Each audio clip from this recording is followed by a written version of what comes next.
Hello students, welcome back.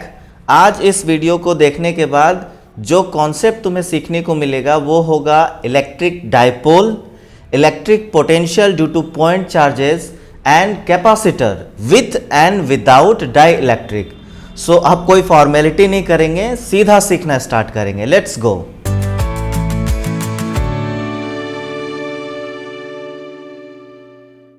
Alright, सो आज का ये वीडियो थर्ड इंस्टॉलमेंट है। पहले दो इंस्टॉलमेंट में हम ऑलरेडी सेक्शन ए और सेक्शन बी का सॉल्यूशन कर चुके हैं इलेक्ट्रोस्टैटिक्स के क्वेश्चन पेपर का। सी सेक्शन का जो पहला क्वेश्चन था वो ये था, an electric dipole consists of two opposite charges. Obvious सी बात है, each of magnitude 1 microcoulomb, no problem, separated by 2 centimetre, यानी कि डायरेक्ट दोनों के बीच का डिस्टेंस टोटल एक बार में 2 सेंटीमीटर दिया है। Okay, we will deal with it. The dipole is placed in an external electric field of 105 newton per coulomb. Very funny, it should not be 105, but since there is a misprint, so I will solve with 105, क्योंकि test series में हमारे students ने भी 105 लेके ही solve किया होगा, तो answer match करना चाहिए। It should be ideally 10 to the power 5 newton per coulomb. Okay, तो पहला चीज निकालने, अच्छा ठीक है, देखो मैं सॉल्यूशन कैसे करता हूं to be very sure that I am not going to be wrong, right. मैं खुद अगर सॉल्व कर रहा हूं एग्जाम में तो I go like this. Given data क्या दिया है, प्लस क्यू का वैल्यू 1 माइक्रोकूलम, यानी कि 1 into 10 to the power -6 C, and minus Q का वैल्यू दिया है अगेन -1 माइक्रोकूलम, क्योंकि प्लस और माइनस चार्ज मिलकर बनाता है डाइपोल। ऑलरेडी क्लियर हो चुका होगा पहले दो वीडियो से। It will be -1 into 10 to the power -6 coulomb. फर्क नहीं पड़ता, इसका जरूरत नहीं पड़ेगा प्लस माइनस का, क्योंकि यहाँ से डाइपोल से काम चल जाएगा। Then 2A is equal to D, यानी कि दोनों डाइपोल के बीच का, मतलब सॉरी, दोनों चार्जेस के बीच का जो डिस्टेंस है, जिसको हम NCERT में 2A पढ़ते हैं और अदर बुक्स में हम इसको D डायरेक्ट एक बार में ही कंसीडर करते हैं। सो इस D का वैल्यू दिया हुआ है कितना, 2 centimetre is equal to 2 into 10 to the power -2 metre. Why? Because we are solving in SI units. Units की गड़बड़ी, बार बार बोलता हूँ, बहुत बड़ा गलती करवाती है बाद में जाकर के। So now we need definitely in a dipole we must need or we will need dipole moment. So हम पहले ही P निकाल देंगे, और P का क्या निकालेंगे, डायरेक्ट मैग्नीट्यूड निकालेंगे। So what is this? This is 2QA is equal to Q into D। अब हमारे पास D दिया हुआ है और उसके साथ Q भी दिया हुआ है। So it will be 1 into 10 to the power -6। बहुत सारे लोग बोलेंगे कि सर माइनस क्यों नहीं लेते डाइपोल में। नहीं, साइन ड्रॉप हो जाता है जब डाइपोल मोमेंट की हम बात करते हैं, तो वहाँ पे साइन ड्रॉप हो जाता है, प्लस माइनस का बात खत्म हो गया, सीधा प्लस C लेना होता है एक ही बार में। So 1 into 10 to the power -6 into D is 2 into 10 to the power -2 metre. अब आप चाहो तो इसको लिख सकते हो 2 इंटू 10 टू द पावर -8। अच्छा, इसको कूलम लिखना था, कूलम मीटर। फाइन, हो गया। अब ये है गिवन डेटा। अब इसके साथ अब हमें क्या निकालना है, और एक चीज रह गया, इलेक्ट्रिक फील्ड का मैग्नीट्यूड हमें दिया हुआ है, it is 105, although it should be 10 to the power 5, but ठीक है, 105 न्यूटन पर कूलम। ठीक है, तो अब हमें पहला निकालना है क्या, हमें पहले चीज कैलकुलेट करनी है maximum torque exerted by the electric field. थोड़ा सा कॉन्सेप्ट सीख लेते हैं। तो देखो, जो डाइपोल होता है यूनिफॉर्म इलेक्ट्रिक फील्ड है, यानी कि लेटस से इलेक्ट्रिक फील्ड इस तरह से horizontally along the x axis लाई करता है, और हमारा डाइपोल अगर इन केस वो भी बिल्कुल अलाइन करता है, किसके साथ, हमारे इलेक्ट्रिक फील्ड के साथ अलाइन करता है, so there will be no torque acting on the dipole. क्यों? क्योंकि इस समय में क्या होगा, नेट फोर्स भी 0 होगा, and net moment of the forces on the individual charges भी क्या हो जाएगा, 0 हो जाएगा अबाउट द सेंट्रल और बाइसेक्टर, यानी कि इस लाइन के अबाउट, इस सेंटर के अबाउट द मोमेंट और the torque of any individual force on any charge will be 0, right. However जैसे ही हम इसको थोड़ा सा, कोई एक्सटर्नल फील्ड इसको जैसे ही एक्सटर्नल फोर्स इसको थोड़ा सा ट्विस्ट करता है ओरिजिन से कोई थीटा एंगल पे, तो एक पे चार्ज लगता है Q E along the electric field, दूसरे पे लगता है minus Q E in the opposite direction of electric field. अब देखो यहाँ से यहाँ तक का एक परपेंडिकुलर डिस्टेंस है, यहाँ से यहाँ तक भी परपेंडिकुलर डिस्टेंस है, तो क्या होगा, we know right, 11th class में हमने ऑलरेडी स्टडी किया है कि r vector cross F vector, अगर हम इन दोनों का क्रॉस लेंगे तो क्या मिलेगा, टॉर्क वेक्टर। तो यहाँ पे हम देख रहे हैं आर वेक्टर प्लस चार्ज के लिए फ्रॉम ओरिजिन से इस चार्ज तक के लिए R1 let's say and this is R2। So origin से यानी कि सेंट्रल पॉइंट से अगर हम लेते हैं आर वेक्टर, उधर का force along the electric field है, उसको अगर हम क्रॉस करेंगे तो इस तरह से टर्न करना चाह रहा है। अब अपने इस नेगेटिव चार्ज की तरफ आ रहे हैं तो फिर आर क्रॉस है, फिर कैसा टर्न करना, सेम डायरेक्शन है, ये दोनों का टॉर्क क्या हो रहा है, ऐड हो रहा है, यानी कि इसको ट्विस्ट करके किधर लेना चाहता है, फिर से अपने स्टेबल इक्विलिब्रियम यानी along the electric field align करना चाहता है, राइट। सो ऐसे केस में क्या हो जाता है, torque tau is given as, torque is also a vector quantity, tau is given as how, so it is given in case of dipole as P vector cross E vector, okay, P cross E। अब tau का अगर सिर्फ magnitude हम अगर लिखे तो it will be what, P E दोनों का magnitude and then sine theta, right. Now tau जो होगा मैक्सिमम कब होगा, फॉर गिवन यानी कि constant potential sorry dipole moment and electric field value के लिए आखिर टॉर्क मैक्सिमम कब होगा एक डायपोल पे, जब साइन थीटा मैक्सिमम होगा, sine theta is equal to max, and sine theta maximum कब होगा, जब theta is equal to pi by 2 और 90 डिग्री, राइट। यानी कि जब हम इस डायपोल को, अब ब्लू कलर से कर रहा हूं, बिल्कुल इस तरह से अलाइन कर देंगे, प्लस चार्ज यहां पे, माइनस चार्ज यहां पे, इस केस में क्या होगा, जो डायपोल पे टॉर्क लग रहा होगा वो मैक्सिमम लग रहा होगा, right. So hence T max is equal to PE sin pi by 2 is equal to 1 हो जाएगा वो, तो it will be P into E। अब हो गया, बस सॉल्यूशन निकल गया, P का वैल्यू हमारे पास पता है। और जैसा कि मैं हमेशा बोलता हूँ, फिर से देखो मैंने वैल्यू पुट नहीं किया अभी तक, मैं वैल्यू बिल्कुल लास्ट में पुट करूंगा ताकि बीच के कैलकुलेशन में कहीं एक जगह पे अगर कोई सिंबल मिस हो गया, एक पॉइंट इधर का उधर हो गया, वैसे भी मुझसे मिस होते रहते हैं बहुत बार। और ये हम जितने भी लोग फिजिक्स, मैथमेटिक्स, केमिस्ट्री सॉल्व कर रहे होंगे, इतनी साइन कन्वेंशन है, कहीं ना कहीं मिस हो जाएगा, ठीक है, ह्यूमन एरर। सो इसको मिनिमाइज करने के लिए मैं क्या करता हूँ, एल्जेब्रिक फॉर्म में कैलकुलेशन को आगे लेके जाता हूँ, लास्ट में वैल्यूज पुट कर देता हूँ। कोई भी अच्छा टीचर ये सजेस्ट करेगा, right. So now it is P into E, P का मैग्नीट्यूड एंड E का मैग्नीट्यूड। सो अब पुट कर देंगे value, what is P, P is 2 into 10⁻⁸ coulomb metre. So let us start taking 2 into 10⁻⁸ coulomb into metre into what is electric field का value, it is 105 newton per coulomb. देखो ये दोनों गए, right, and then अब इसका value निकाल दो, 5 to the 10 1 and 2.10 into 10⁻⁸ newton metre, और इट इज इक्वल टू, अब क्या करेंगे, डेसिमल को 2 पॉइंट यानी 2.1 कर देंगे, यानी कि हमने 2 पॉइंट्स डेसिमल को हमने क्या किया है, लेफ्ट साइड की तरफ शिफ्ट किया है, तो उधर से 10⁻² मल्टीप्लाई होगा, जो कि 10⁻⁸ के साथ मल्टीप्लाई होके हमारे पास बच जाएगा 10⁻⁶, क्योंकि 2 कैंसिल हो जाएंगे, right. So it is this much, the maximum value of the torque will be this much, okay fine, I hope this is clear. Now the second is work which the external agent will do in turning the dipole through.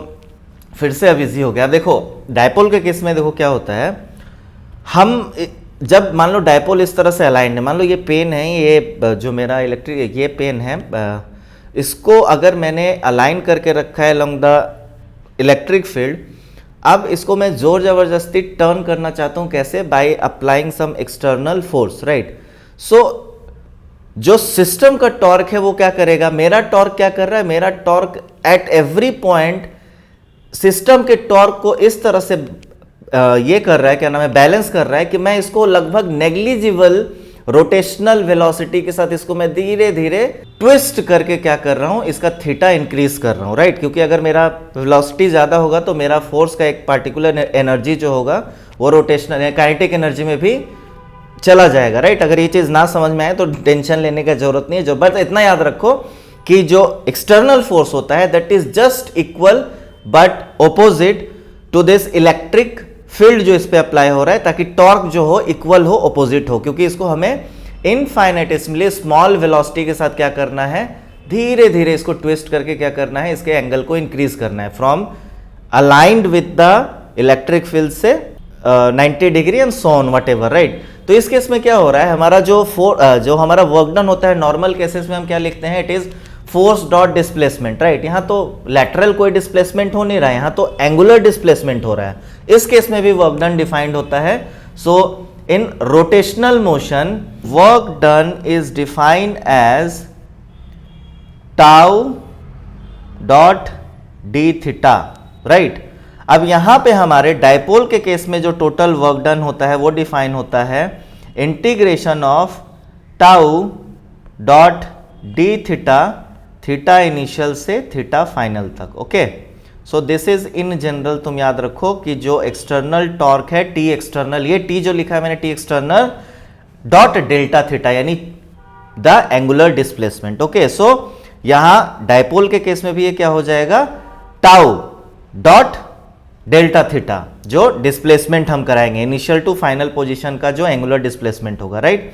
अब देखो हमारे पास जो tau है उसका value हमें पता है क्या होता है, ये पी, और यहां मैग्नीट्यूड लेंगे, ठीक है, पीई साइन थीटा और डी थीटा, और इसका इंटीग्रेशन कहां से कहां तक बोला है करने के लिए, dipole through 180 degree starting from 0, so 0 degree से 180 डिग्री या फिर पाई रेडियंस तक हम कर रहे हैं ट्विस्ट, ओके। नाउ इंटीग्रेशन में अब देखो P, the dipole moment of the dipole constant है, बाहर आ जाएगा। इलेक्ट्रिक फील्ड भी अभी हमने देखा वो बोला हुआ है यूनिफॉर्म है, बाहर आ जाएगा क्योंकि वेरिएबल तो है नहीं, इंटीग्रेट होगा नहीं। So the only variable sine theta is being integrated with respect to d theta, makes sense only. So PE integration of sine theta dot d theta from theta is equal to 0 से theta is equal to 180 degree.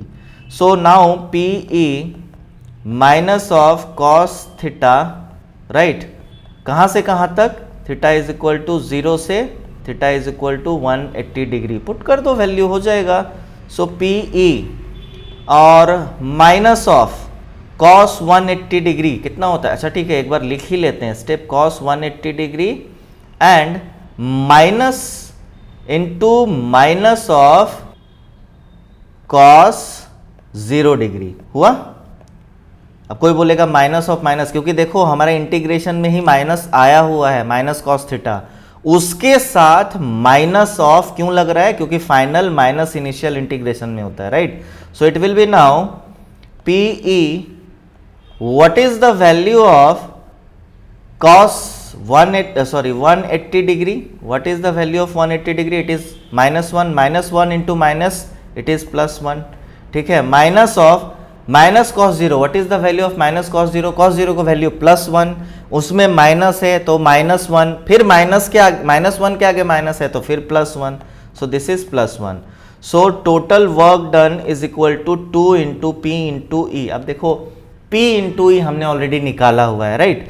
Total work done is 2P, P हमने already calculate किया हुआ है, कैसे, tau max के जो हमने किया था उसमें देखो P ही है, P into E, tau max is this much, so उसका 2 टाइम्स जो होगा हमारा वर्क डन का वैल्यू होगा। सो this is 2 into 2.1 into 10 to the power -6, but since this is work done, it is not torque, so our unit will be joules, fine.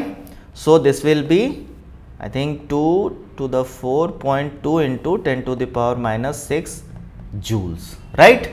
So दोनों चीज समझ में आ गया कि किसी भी डायपोल का किसी भी एक्सटर्नल यूनिफॉर्म इलेक्ट्रिक फील्ड में हम टॉर्क कैसे कैलकुलेट करते हैं, बिल्कुल डेरिवेशन के साथ मैंने दिखा दिया, प्रूफ करके और सॉल्व भी करके, और उसी के साथ उसी टॉर्क के साथ हमने दिखाया कि डायपोल एक्सटर्नल जब कोई टॉर्क एक्ट करता है डायपोल को टर्न करने में तो वर्क डन कैसे कैलकुलेट करते हैं। वेल ये क्वेश्चन बोर्ड एग्जाम में बहुत आता है। डायपोल जनरली डायपोल एक हॉट टॉपिक है फ्रॉम इलेक्ट्रोस्टैटिक्स, राइट, और इसमें से कई सारे टॉपिक्स जो बहुत इंपॉर्टेंट है उसमें से एक ये डायपोल भी है। Okay, so now let's move to the next question. It is said 2 charges of 5 × 10⁻⁸ coulomb. फिर वही चीज करना होता है, given that Q1 is equal to, लिख भी लेते हैं बट तुम लोग पूरा डिटेल में करना, बस मैं Q1 is equal to 5 × 10⁻⁸C and Q2 is equal to -3 × 10⁻⁸C। अच्छा, बोर्ड एग्जाम में कोई भी इस तरह से मेरे जैसा शॉर्ट मत लिखना। देखो मैंने ऊपर में जैसे लिखा है, हो सके तो इससे भी अच्छा लिखना, गिवन दैट या फिर given data this to find this. तो क्या होता है, it is easy for the, देखो किसी भी एग्जामिनर को एक बार में CBSE minimum at a time मुझको लगता है कि एटलीस्ट 100 200 एक दिन में चेक करना होगा उसको, टारगेट जितनी कॉपीज मिलती है। अब अगर you are you have written such a messy copy कि उसको टाइम लग रहा है तो you are annoying him, right. Annoyed person obvious सी बात है, खुश नहीं है तो वो मार्क्स नहीं देगा आपको, राइट। वो भी गलती खोजेगा, जैसे आप उसको परेशान कर रहे हो वो भी परेशान करेगा, ह्यूमन नेचर। बट आपने इस तरह से कॉपी लिखा है कि आप उसको बोल रहे हो sir I am making it simple for you, right, that person will be happy. And ऐसे केसेस में होता है क्या, रियली अगर जेन्युइन अगर स्टेप्स सही हैं, मैं ही को नहीं बोल रहा हूँ कोई फेवर नहीं करेगा, नो, इतना बेईमान नहीं होंगे लोग, बट एटलीस्ट अगर if you are helping that person कि आप कर लो मेरा कॉपी चेक जल्दी जल्दी, मैंने इतना क्लियरली लिखा है, तो वो भी आपको हेल्प करेगा अच्छा मार्क्स दे करके। तो सजा के अच्छे से लिखने की कोशिश करो, राइट। सो थोड़ा सा अपना फ़ोन पे जो ये चैट में जो तुम टाइपिंग कर रहे हो उसको छोड़ो, और अगले जो भी डेट बचा है, जितने भी टाइम बचे हैं अपने बोर्ड एग्जाम के लिए, अब लिखना, पेन उठाओ, कॉपी पे अब चैट करना शुरू करो, ठीक है। कॉपी पे लिखो, अपना जो मैसेज है उसको व्हाट्सएप में क्लिक करो और अपने दोस्तों को भेजो, लिखने का आदत हो जाएगा। Anyway, so this is our charges are located 16 centimetre, यानी डी भी दिया हुआ है, इट इज 16 सेंटीमीटर। तुरंत इसको कन्वर्ट कर देंगे 16 × 10⁻²मीटर, ताकि गलत ना हमसे आगे। At what points on the line joining the 2 charges is the electric potential 0, take the potential at infinity to be 0। अब देखो ये दोनों charges, let us say this is Q1 and this is Q2, right. Plus minus हमने already ऊपर में लिखा हुआ है, हम लास्ट में पुट करेंगे। और बोल रहे कि इनको ज्वाइन करने वाला जो ये लाइन है जो कि 16 सेंटीमीटर का है, ठीक है, जिसको कि मैं डी लेके कैलकुलेशन करूंगा, मैं डायरेक्ट वैल्यू पुट नहीं करूंगा। ये जो ज्वाइनिंग लाइन है इस एक्सिस पे, I think eight what points on the line joining the 2 charges, हाँ ठीक है, लाइन ज्वाइनिंग द 2 चार्जेस। सो ये लाइन दोनों चार्ज को ज्वाइन करने वाला इन बिटवीन भी है। बहुत सारे स्टूडेंट्स कंफ्यूज हो गए कि सर ये तो आगे भी जाएगा, इट मेक्स सेंस, अगर ये एक्सिस में कन्वर्ट हो जाए तो ये आगे भी जाएगा पीछे भी जाएगा, तो उन लोगों ने साइड में भी लिया है, बट वो उसका जो कैलकुलेशन का जो आंसर आएगा ना वो अब्सर्ड आंसर आएगा, कैलकुलेट करके देखेंगे। ले लेते हैं, लेट अस से एक बार पॉइंट यहाँ है P, यहाँ से यहाँ तक का डिस्टेंस है प्लस Q1 चार्जेस से, ये है X डिस्टेंस। फिर उसके बाद एक बार ये कहीं यहाँ पे है, क्यों नहीं लूँगा, कन्फ्यूज़न हो जाएगा, ये है A यहाँ पे। अब इस बार क्या है, ये Q1 से X टुवर्ड्स Q2 है, और एक बार है यहाँ पे ये पॉइंट है B at point X from charge Q2, ठीक है। सो ये मैंने भी 3 कंडीशन ले लिया। पहले मैं सॉल्व करूँगा ये वाला, इस कंडीशन को मैं पहले सॉल्व करूंगा कि the point is in between the 2 charges Q1 and Q2। सो इस केस में क्या होता है, पोटेंशियल, ऑलरेडी डिस्कशन पहले के 2 वीडियोस में हो चुका है।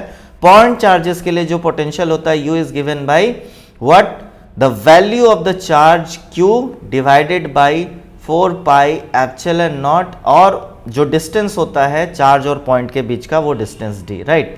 सो अब हम निकालते हैं U of A due to Q1 निकालते हैं तो अब कितना होगा ये, this will be Q1 by 4 pi epsilon naught into x नीचे में ही, एंड UA Q2 जो होगा this will be Q2 divided by 4 pi epsilon naught. अब लेकिन क्या होगा, दोनों के बीच का डिस्टेंस मैं मान लूँ कि this is D, this is मैं मानूंगा D है, राइट, दिस इज D जो दिया हुआ है, और x डिस्टेंस ऑलरेडी क्या है वो कवर कर चुका है फ्रॉम Q1, वो ऑलरेडी Q2 की तरफ x है, तो what will be this D minus x, right. Simple क्या है करना है, अकॉर्डिंग टू क्वेश्चन हमें करना है u of a Q1 plus u of a Q2 होना चाहिए कितना, 0 होना चाहिए, कर दो।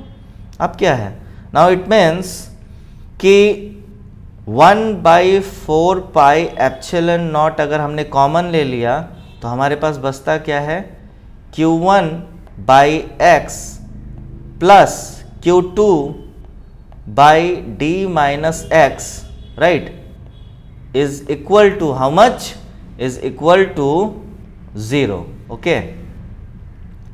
So now 1/4 pi epsilon naught, and now अब क्या हो जाएगा, this will be Q1 into D minus x, क्यों, क्योंकि हम ले रहे हैं क्या नीचे LCM, so it is x into D minus x, right, and this d minus x जो होगा इसको डिवाइड करेंगे तो सिर्फ, सॉरी ये x से x चला जाएगा तो d माइनस एक्स यहाँ पे जाएगा, तो it will be Q1 into D minus Q1 into x plus Q2 into x, हो गया, इज इक्वल टू 0। अब देखो एक बात बताओ, can this term be is equal to 0, no this can not be 0, right.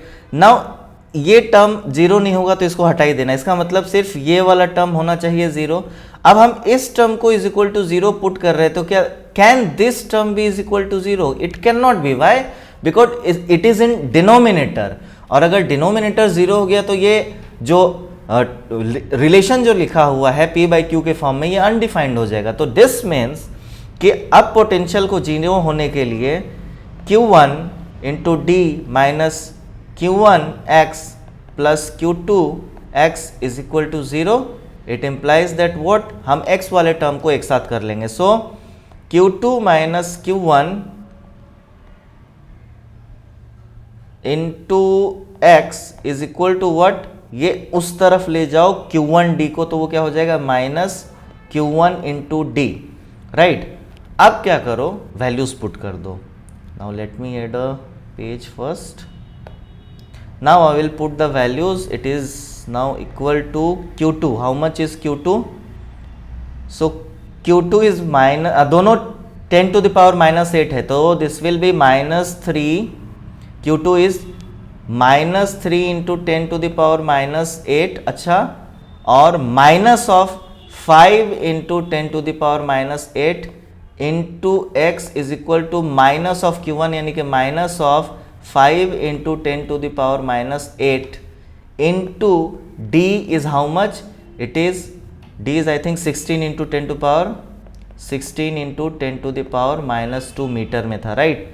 Now this 10 to the power -8 हम common ले सकते हैं, राइट, एक काम करो, लेने का जरूरत नहीं, अब इतना दूर कर दिया तो x is equal to what, -5 into 10 to the power -8 ले सकते थे कॉमन, पहले ही काट सकते थे और इजी हो जाता, बट कैलकुलेशन में आगे बढ़ा दिया था इसलिए मैं इसको लेकर चलाया। अब क्या करूँगा मैं, अब 10 टू द पावर -8 कॉमन ले लूँगा और नीचे बचेगा, अंदर क्या बचेगा, -3 -5 इंटू 10 टू द पावर -8 हुआ, ये तो पहले ही कैंसिल हो गया। नाउ -3 इंटू -5 is -8, so -5 into 16 into 10 to the power -2 divided by -8, minus minus का हो गया किस्सा खत्म, 8 से हो गया ये 2 and then it will be equal to 5 into 2 is equal to 10 into 10 to the power -2, you say it as meter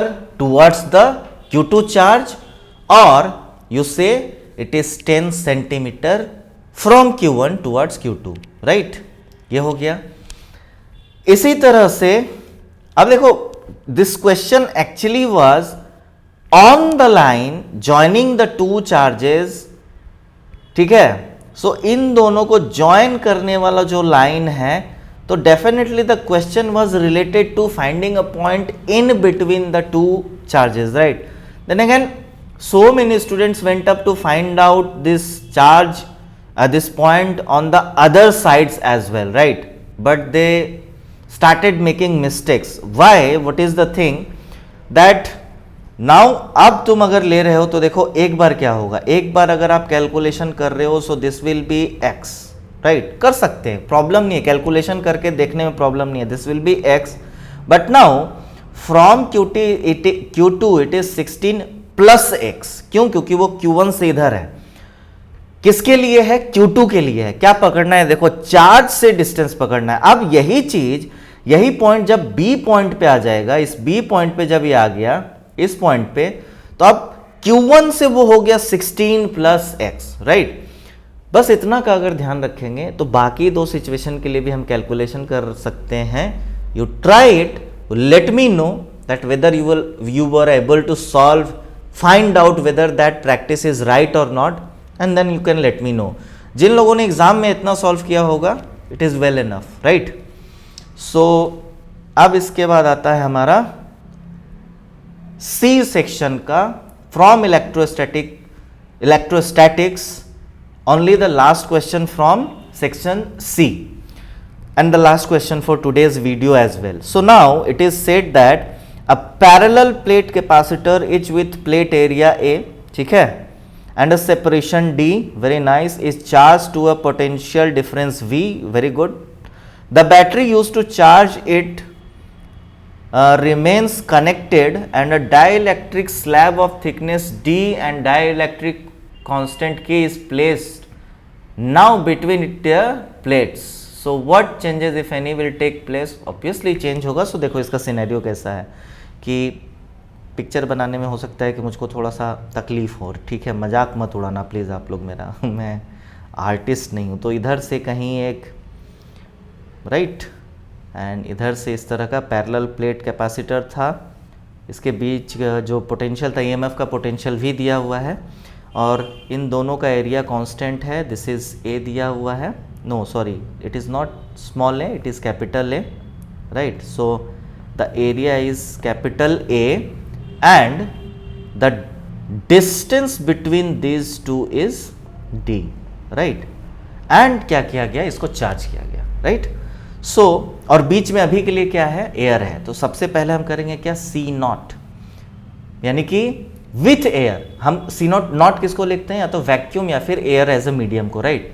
so C0 को हम अगर लिखते हैं तो what it will be, it will be epsilon naught A, यानी कि permittivity of free space और air into the area of the plates divided by the distance between the plates, right, this is C0, यानी कि without any dielectric medium the capacitance of the capacitor, okay. Now it is इसको क्या किया इन लोगों ने, charge किया, तो Q0 भी लिख लेते हैं। Q0 कितना होगा, so Q is C into V, so it will be C0 into V, हो गया, fine, no problem. Q0 is equal to C0 into V, और C0 का वैल्यू हमने ऊपर लिख लिया है, फाइन। नाउ अब बोल रहा है कि एक डाइलेक्ट्रिक स्लैब कितना थिकनेस का D, ओके फाइन। देखो अगर इस प्लेट का थिकनेस इतना है, राइट, और इसके बीच का डिस्टेंस D है, तो डाइलेक्ट्रिक यानी कि ये पूरा का बीच का मीडियम जो है, पूरा बीच का मीडियम इन लोगों ने क्या किया, किसी डाइलेक्ट्रिक से भर दिया, पूरा बीच का मीडियम, यानी कि उसका थिकनेस कुछ छोटा या छोटा नहीं है, वो बिल्कुल एग्जैक्टली जो बीच का स्पेस एम्प्टी था इस डाइलेक्ट्रिक का, उसको पूरा कवर कर लिया, राइट। सो डाइलेक्ट्रिक स्लैब का थिकनेस है D और उसका डाइलेक्ट्रिक कांस्टेंट है K। So now C dash मतलब क्या, डाइलेक्ट्रिक इंसर्ट करने के बाद वो क्या हो जाता है, K times C0, where K is the dielectric constant. So अब ये कितना हो जाएगा, K into epsilon naught A by D, okay, यानी कि C डैश अब इतने के बराबर हो गया।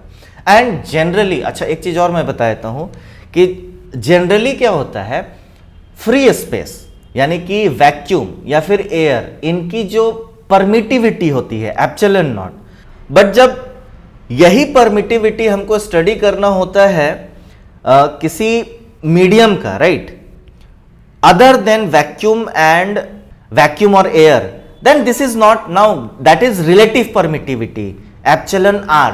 किसी भी मीडियम का with respect to vacuum and air the relative permittivity is greater than the permittivity of free space and vacuum, right? So and this is equal to k times epsilon naught. Okay, so k जो होता है ना dielectric medium जो होता है वो हमेशा dielectric का जो वैल्यू होता है किसी भी मीडियम का वो बड़ा होता है. वाई? बिकॉज अगर तुम इन दोनों को, अगर तुम simply you do c dash by c naught, so it will be what, it will be equal to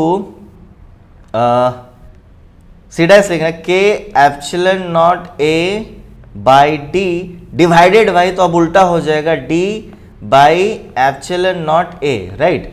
now ये कैंसल, एरिया कैंसल. अब तुम बोलोगे कि सर एप्सिलॉन मत करो कैंसल, अभी मैं बता रहा हूँ रीजन है, राइट.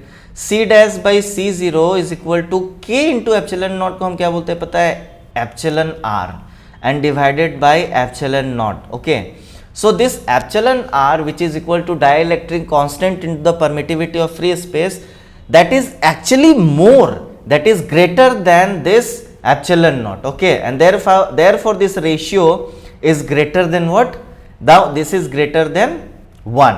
okay, अब बोला है क्या कि इस तरह से डाइलेक्ट्रिक को इसके बीच में लगा दिया है तो charges on the plate change होगा क्या?